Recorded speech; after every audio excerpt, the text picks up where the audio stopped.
Killing birds இது ஒரு நார்மலான ஃபைட்டிங் மேட்சா தான் இருந்துச்சு.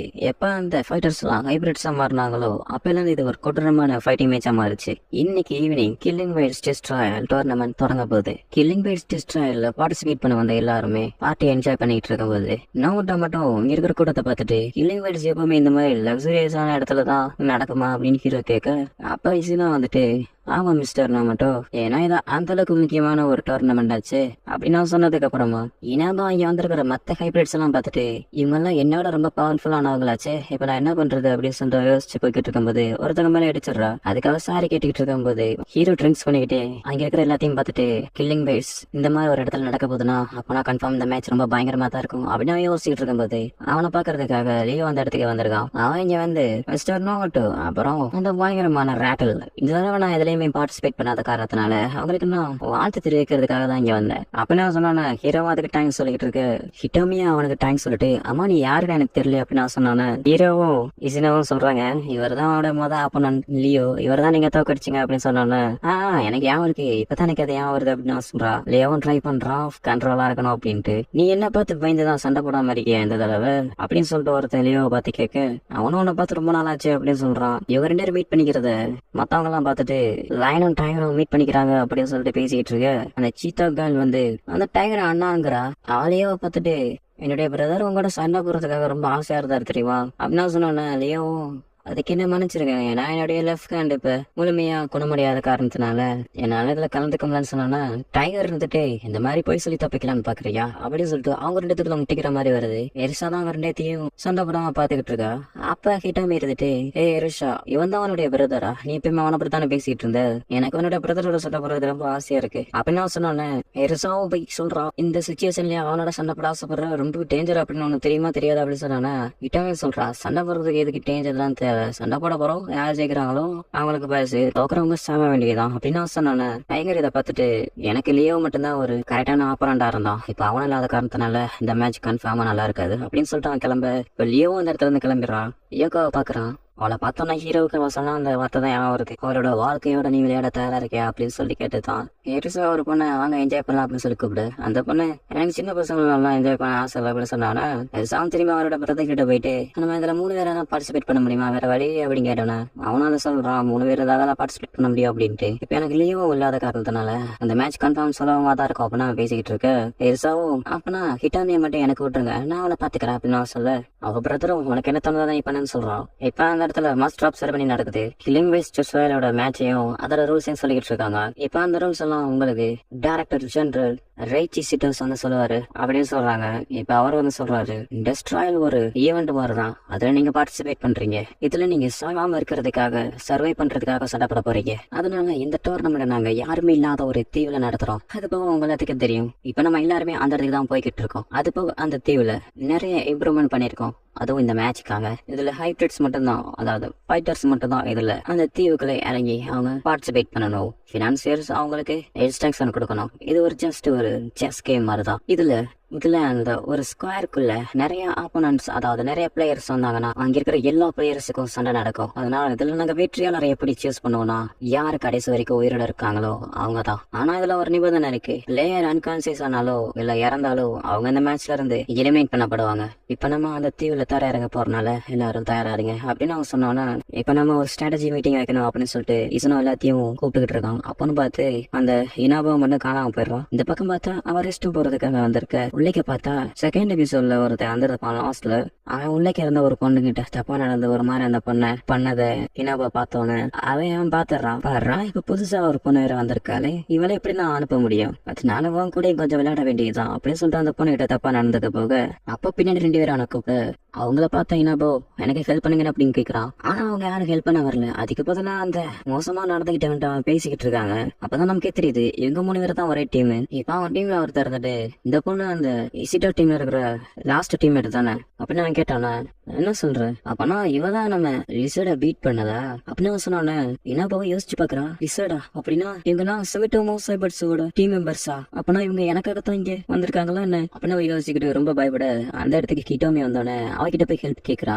ரேட்டில் வந்ததுக்கு அப்புறமா அந்த பையனும் அந்த பொண்ணும் அவங்களுக்குள்ளே அவ்வளோ பேசிக்கிட்டு இருக்காங்க. அதை கேட்டேன் ஹிட்டோமி, என்னடா பேசுறீங்க, சண்டை போடுமா அப்படின்னு சொல்லிட்டு கோவமா கேட்க, அதை பார்த்து இன்னொரு பையன், இப்போதைக்கு நம்ம சண்டை போட வேண்டிய அவசியம் கிடையாது, நமக்காக தனியா அதுக்கான டைம் கொடுத்துருக்காங்க, அதனால வாங்க இப்போதைக்கு கிளம்பலாம் அப்படின்னு சொல்லிட்டு அவங்க கூப்பிட, ஒரு நேரம் ஓகே நம்ம திரும்பி சந்திப்போம் அப்படின்னு சொல்லிட்டு அவங்க கிளம்பிடுறாங்க. இந்த பக்கம்லயும் அவங்களுடைய டீம்மேட்ஸ் கிட்ட சொல்லிக்கிட்டு இருக்கான், சுமிட்டோவோட பீச்லாம் ரொம்ப டேஞ்சரஸ் ஆகுங்க, அதனால அவங்கள எப்பவுமே நீங்க மானிட்டர் பண்ணிட்டே இருக்கணும், அவங்க என்ன பண்ணுவாங்க அப்படின்னு சொல்லிட்டு நம்மளால ப்ரெடிக்ட் பண்ண முடியாது, அதனால நீங்க அவங்க கிட்ட கேர்ஃபுல்லாவே இருங்க. அப்ப அவன் டீம்மேட்லயே ஒருத்தன், அப்புறம் அந்த ரேட்ல பத்தி என்ன, அவளே என்னால ப்ரெடிக்ட் பண்ண முடியாதா, அதுக்குள்ளேயோ அவளை பத்தில நீ கொல்லப்படாத, அவளே அவளுக்கான அறிவை தேடிக்கிறவா அப்படின்னு சொன்னானா.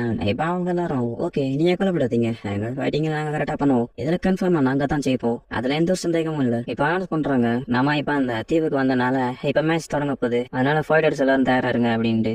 பிளேயர்ஸ் எல்லாரும் அவங்களுக்கு கொடுக்கப்பட்ட சீட்ல போய் உட்காருங்க. ஹீரோவும் அவனுக்கு கொடுக்கப்பட்ட அந்த சீட்ல போய் உட்கார, பக்கத்துலயே அந்த இயக்கம் உட்காரான். ஆனா ஹீரோவை பார்த்து பயங்கரமா முறைக்கிறான். இசிடோ சைபர்ஸ்ல இருக்கிற ஒருத்தர் நம்ம இசினோ கிட்ட தயவு செய்து எப்படியாச்சும் ஜெயிச்சிருங்க, அதான் நம்ம பிரசிடென்டும் எதிர்பார்க்கிறாரு அப்படின்னு சொன்னோன்னே, என்னால முடிஞ்சதை நான் பண்றேன் அப்படின்னு இசினோ சொன்னோன்னே, அந்த இடத்துக்கு ரேட்டல் வந்துட்டு, நம்ம யாருக்கு சண்டை போறோங்கிறது முக்கியம் கிடையாது, அந்த சண்டையில யாருக்கு கூர்மையான கோரப்பல் இருக்கோ அவங்க தான் அதில் ஜெயிப்பாங்க, ஏன்னா தானே கில்லிங் பைட்ஸ். இப்ப பிளேயர்ஸ் ஒரு மிகப்பெரிய மேப்பை சுற்றி உட்கார்ந்து இருக்கிறதுனால அவங்களுக்கு ஒரு இன்ஸ்ட்ரக்ஷன் கொடுக்குறாங்க, பார்ட்னர் இருக்கிற லொகேஷனை கரெக்டா பாத்துக்கங்க, அவங்க என்ன பண்ணுங்கிறத நீங்க தான் சொல்லணும் அப்படின்னு சொன்னோன்னே ஹீரோவும் எல்லாத்தையும் பாக்குறான். ஹிட்டோமியும் அந்த ஹைலாண்டுக்கு போனதுக்கு அப்புறம் அவ கழுத்துல ஒரு ஸ்பீக்கர் மாதிரி இருக்கு, அதை கழட்டலாமா நான் கேட்க, இல்ல இது மூலமா தான் அவங்களுடைய பார்ட்னர் பேசுறத அவங்களால கேட்க முடியும், அவர் அங்க என்ன மூவ் சூஸ் பண்றாரோ அதுக்கேற்ற மாதிரிதான் நீங்க இங்க நடக்க முடியும் அப்படின்னு சொல்ல, ஹிட்டோமி கேட்கறான் அந்த ஆர்டரை நான் ஃபாலோ பண்ணிட்டு என்ன ஆகும் அப்படின்னு கேட்டதுக்கு, வேற என்ன அலாரம் அடிக்கவும் நீங்க இந்த கேம்ல இருந்து எலிமினேட் பண்ணப்படுவீங்க அப்படின்னு நான் சொல்ல, ஓகே உங்களுக்கு குட் லக் அட்டோமியும் அப்படின்னா சரி இனிமே என்னுடைய வேலையை காட்ட வேண்டிய நேரம் அப்படின்னு சொல்லிட்டு போய்கிட்டு இருக்கு. இந்த பக்கம் பிளேயர்ஸ் ஆகிற இடத்துல மானிட்டர்ல காமிக்கிறாங்க, கிட்டத்தட்ட இது ஒரு லூடோ மேட்ச் மாதிரி தான். இப்போ ஃபர்ஸ்ட் ஒருத்தவங்களோட பேர் வருது, அவங்க கிட்ட அந்த டைஸ் ரோல் பண்ண சொல்றாங்க, இப்போ அவருக்கு 4 வந்திருக்கிறதுனால உங்களுடைய பீஸ் இப்ப 4 டைம்ஸ் மூவ் பண்ணலாம்னு சொல்றாங்க. அப்படின்னு சொன்னாங்க அந்த பிளேயரும் அவருடைய மூவ் சொல்றாரு, இதை ஹீரோ பார்த்துட்டு யார் ஃபர்ஸ்ட் மூவ் பண்றாங்களோ அவங்க தான் மேக்ஸிமம் வெற்றி பெறதுக்கு அதிகமான வாய்ப்பு இருக்கு அப்படின்னு பார்க்க, பக்கத்துல யோக்கா இருந்துட்டு உனக்கு இந்த கேமை பத்தி ஃபுல்லா தெரியுமா, அதுவும் அந்த ஐலாண்ட்ல என்ன மாதிரி செட்டப் இருக்குன்னு கூட உனக்கு தெரியாது, ஒன்னு மட்டும் மறந்துடாத, இது ஒண்ணு வெறும் கேம் இல்ல, அது மட்டும் இல்லாம இதுதான் உன்னோட ஃபர்ஸ்ட் டைம்ங்கிறத மட்டும் நீ சொல்லிடாத அப்படின்னு நான் சொன்னானே. ஹீரோ இல்ல நான் நல்லா பண்ணுவேன் அப்படின்னு நான் சொல்றான். மாத்திரம் சுத்தி இருக்கிறவங்களும் ஹீரோவை பார்த்து பரவாயில்லையப்பா நீ நல்லா பண்ணுவ அப்படின்னு சொல்லிட்டு ஹீரோவை கொஞ்சம் பெருமையா பேசிக்கிட்டு இருக்க.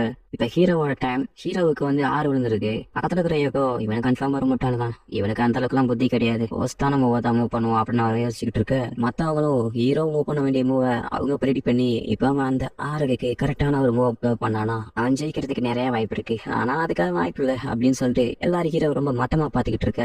ஹீரோ எந்த ஒரு மூவியும் பண்ணாதனால அவங்களே டைம் ரொம்ப போய்கிட்டு இருக்கு, தேமா உங்களுடைய மூவ் சூஸ் பண்ணுங்க அப்படின்னு சொன்னானே. ஹீரோவும் அந்த மேப்ல கையை வச்சு இந்த இடம் அந்த இடம் அப்படின்னு சொல்லிட்டு ஸ்கிரீனையே பாத்துக்கிட்டு இருக்கான். இப்ப ஒரு 4 இடத்து சொன்னதுக்கு அப்புறம் லாஸ்ட் ஒரு இடத்த சொல்லுங்க அப்படின்னு சொன்னதுக்கு அப்புறம் ஹீரோவும் 15-24 நான் வருங்க அப்படின்னு சொன்னால சுத்தி இருந்து எல்லாருமே அதிர்ச்சி ஆகிறாங்க. இப்படி இவனுக்கு அந்த மூவ் தெரிஞ்சு இது ஒரு சிறந்த மூவ், இது எப்படி இவன் பண்ணான் அப்படின்னு சொல்லி நான் ஏற்கனவே எல்லாரும் பாத்துக்கிட்டு இருக்கேன். அப்பதான் ஹிட்டோமி சொல்லியிருக்கான் ஒரு விஷயம், உன்னை மாதிரி ஒரு முட்டாள் அங்க இருக்கிற ஸ்மார்ட்டான பீப்புள்ஸ் ஜெயிக்க முடியாது, அதனால நான் என்ன பண்ணணும் அப்படின்னு சொல்லிட்டு இன்ஸ்ட்ரக்ஷன் தரேன். என்னுடைய கையை இந்த மாதிரி ராப் பேப்பர் சிஸ்டர் வைக்கிறது மூலமா நீ நான் சொல்ல வர மோசமா நீ புரிஞ்சுக்கணும் அவ்வளவுதான் அப்படின்னு சொல்லிட்டு அவன் தான் இந்த ட்ரிக்கை சொல்லி கொடுத்துருப்பா. அந்த மாதிரிதான் ஹிட்டோமி அவளுடைய மூவை ஹீரோவுக்கு சொல்லி கொடுத்துருப்பா. அங்க இருக்கிற ஒருத்தர் இதை கண்டுபிடிச்சிட்டாரு, பரவாயில்லையே இது நல்லா இருக்கே, ஒரு கேம் பீஸ் ஓவர்கிட்ட ஆர்டர் கொடுக்குது இந்த மாதிரி பண்ண சொல்லி, அப்பனா இதுவும் அந்த ரேட்லோட ஒரு ஸ்ட்ராட்டஜியா தான் இருக்கணும். இந்த பகவான் எப்படி அந்த பொண்ணுக்கு இவ்வளவு லாயலா இருக்கா, இருந்தாலும் பரவாயில்ல இவனை நான் எப்படியாவது நான் சிக்காம விட மாட்டேன் அப்படின்னு நான் சொல்லிக்கிட்டு இருக்கேன். இப்ப அங்கிருந்த ஒருத்தனை பார்த்து சிக்னல் கொடுக்குறா, இதுக்கு எடுத்தா வெள்ளத்தனமா சிரிக்க. இப்ப ஹிட்டோமி ஒரு இடத்துல இருக்கிறத பார்த்துட்டு அந்த இடத்துக்கு ஒருத்தி வந்தானா. இப்ப அவர் நேரம் ஒரே பாக்ஸ்குள்ள இருக்கிறனால இப்ப அவங்க 2 பேத்துக்கும் ஃபைட் அனௌன்ஸ் பண்றாங்க. இப்ப அந்த கரடி மாதிரி இருக்கிறவன் லியோ கிட்ட ரேட்டல் கிட்ட இருந்து எப்படி தப்பிக்கிறது அவளை எப்படி சமாளிக்கிறது அப்படின்னு சொல்ற டிப்ஸ லியோ கிட்ட கேட்டுக்கிட்டு இருப்பான். அதுக்கு லியோவும் நீ என்னதான் நினைச்சாலும் அவனால சீக்கிரமா அவனால தோக்கடிக்க முடியாது, அதனால ஸ்டார்டிங்லேயே ஒரு பயங்கரமான அட்டாக் பண்ணி அவ கதையை முடிச்சிரு அப்படின்னு சொல்லிட்டு லியோ சொல்ல. இப்ப மைக்ல அனௌன்ஸ் பண்றாங்க, யார் இதை பொருட்ல வெற்றி பெறுவா வாங்க பாக்கலாம், டெஸ்ட் ராயலோட first match ready go start அப்படின்னு சொன்னானே.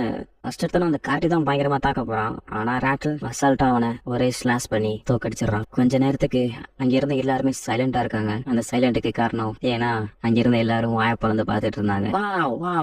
என்ன ஒரு அற்புதமான போட்டி, இவ்வளவு சீக்கிரமா ஒரு ஆப்போனண்ட டிஃபீட் பண்ண முடியுங்கிறத ரேட்டல் நமக்கு காமிச்சிட்டாங்க, அதனால இதுல ரேட்டல் தான் ஜெயிச்சாங்க அப்படின்னு சொல்லிட்டு அனௌன்ஸ் பண்ணிடுறாங்க. இந்த பக்கம் லியாவும் அவன் யோகாவும் இவ கொஞ்சம் கரெக்டான ஆளாதான் இருப்பா அவளையே அப்படின்னு சொல்லிட்டு பேசிக்கிட்டு இருக்காங்க. அது போக இந்த யோயா நான் மட்டும் நான் உன்னுடைய அந்த ப்ரீசியஸ் பீஸ கிராஷ் பண்றத நீனே பாப்படா அப்படின்னு அவன் சொல்ல, இந்த பக்கம் அந்த தீவுக்குள்ள இசனோ ஒரு பக்கமா போய்கிட்டு இருக்க, திடீர்னு அவனுடைய பேக்ல இருந்து யாரோ அட்டாக் பண்றாங்க. பார்த்தா அந்த இடத்துக்கு டைகர் தான் வந்திருக்கான்.